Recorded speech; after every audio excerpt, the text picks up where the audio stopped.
волшебно, детство мое, така си ми потребно. Все се мъча света да обърна, бях на отпръчка при теб да се върна. Днеска е деня на детето, 1 юни. Желавам всички деца да се зарадват от това представление, игри. В интерес на истината, ако не му беше малко с нами, аз ще да се поиграя с очилата, въобще с толкова забавления. По наше време нямаше чак толкова много игри. Днеска е друго, дано да растат здраве, щастливи.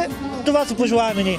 Аз си пожелавам да съм най-хубава, да ходя често на градина, да съм румена и засмяна. Пожелавам да бъде най-доброто дете, което има тати и много любов. Децата са си деца, но съвременният начин на живот ги промени и технологията много ги отдалечи от игрите.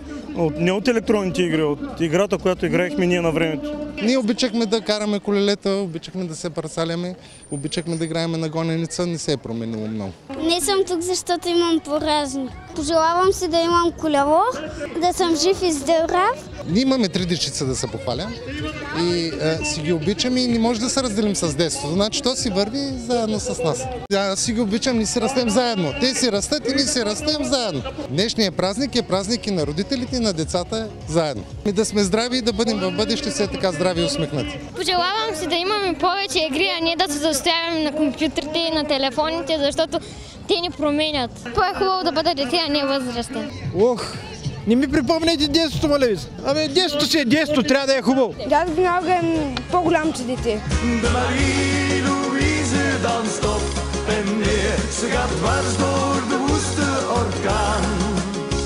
En de huilende wind gaat weer wild tekeer, maar de Marie-Louise zal nooit vergaan.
just can't stop.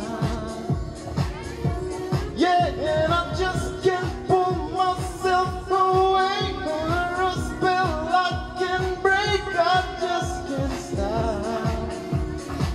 No, I just can't stop. I just can't stop. I just can't stop. I can feel her on the skin. I can taste her on my tongue. She's the sweetest face to see.